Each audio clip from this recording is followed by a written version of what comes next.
and welcome to Neuroscience Now.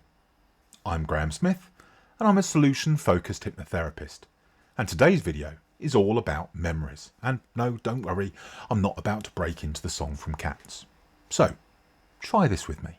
Close your eyes for a moment and think back to a memory from your childhood, maybe between the ages of 5 and 10. See if you can place yourself there. What were you wearing? What did the air feel like? Who else was there? And notice this. Are you looking out through your own eyes? Are you seeing yourself as if in a film? Memory is such a natural part of being human that we rarely stop to ask what it actually is. We often treat it as a kind of mental filing cabinet or, more recently, a video. A faithful record of what really happened. But memory is nothing like this. Memory is not a perfect archive. It's not even stable. Every time we remember, we're not simply replaying the past, we're reconstructing it. Now, psychologists break memory into different systems. There's episodic memory, the memory of experiences, the recollection of being somewhere, feeling something, or living through an event. And then there's semantic memory, the knowledge we carry, like the fact that Paris is the capital of France, or that snow falls in the winter. Put together, these systems give us a backstory that allows us to make sense of our lives and the world. But here's the fascinating part. Memory doesn't prioritise accuracy. It prioritises coherence. It doesn't matter so much whether every detail is true. What matters is whether the story holds together, whether it fits with how we see ourselves. That's why two people can recall the same event in completely different ways, and yet both experiences feel equally real. There's also a striking pattern called the reminiscence bump. When adults over 40 are asked about their favourite memories, most of them choose events from between the ages of 15 and 30. Why? Because that period is packed with self-defining experiences. First loves, first jobs, first cars, decisions that shape identity. Those are the moments we return to again and again because they tell us who we are. But memory is fragile. It can be altered, lost, or even erased.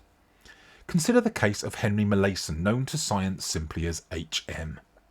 To treat his severe epilepsy, surgeons removed parts of his brain, including the hippocampus.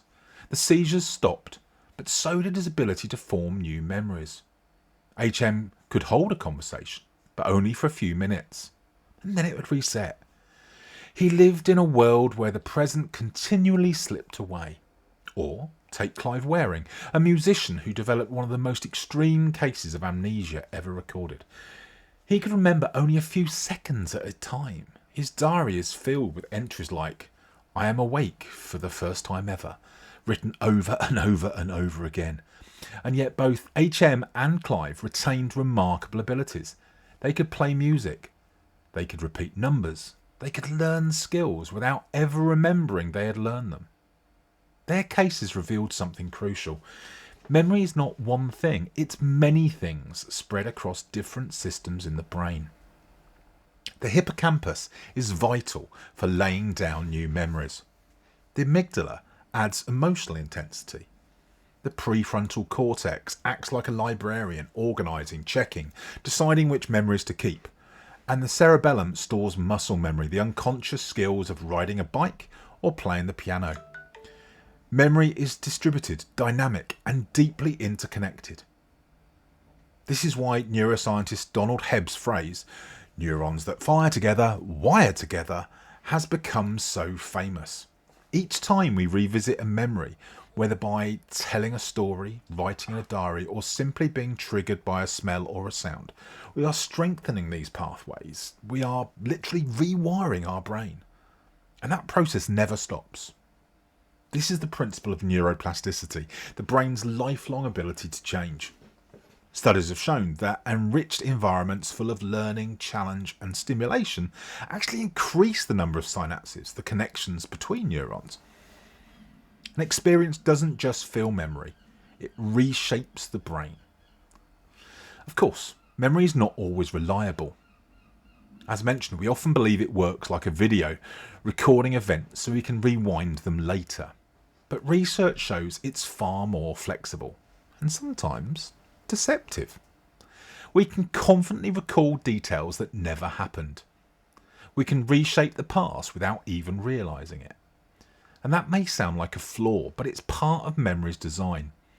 Its job is not to preserve every detail, but to give us a narrative we can use, one that keeps us consistent with who we think we are.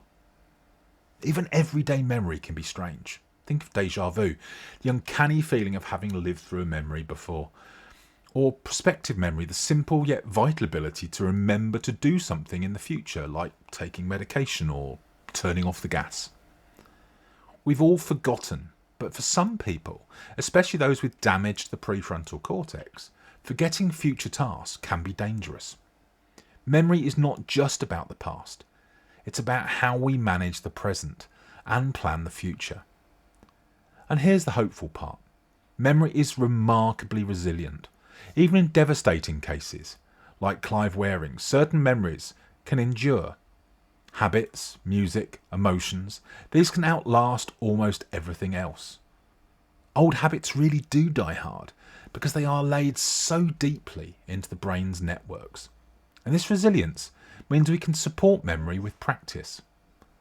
Keeping a diary, surrounding ourselves with cues, making important tasks into habits. All of these help us preserve continuity. So what does this all mean for us? It means that our memories are not archives but living processes, constantly being rewritten, reinforced, reshaped. They hold our own sense of identity. They connect us to one another and they allow us to imagine the future. And perhaps, more importantly, they remind us never to take them for granted. Each experience you have, each story you share, each reflection you make is not just about the past. It's changing the structure of your brain in the present. It's shaping who you are becoming. So, think of memory like a tapestry. Each thread is a moment, a fragment, a sensation. Some are vivid, some are frayed. Some are rewoven again and again. Alone, a single thread may not seem like much, but together they form the fabric of who we are. And every day, with each new experience, we are still weaving. That's all for this week's Neuroscience Now. Until next time, stay curious.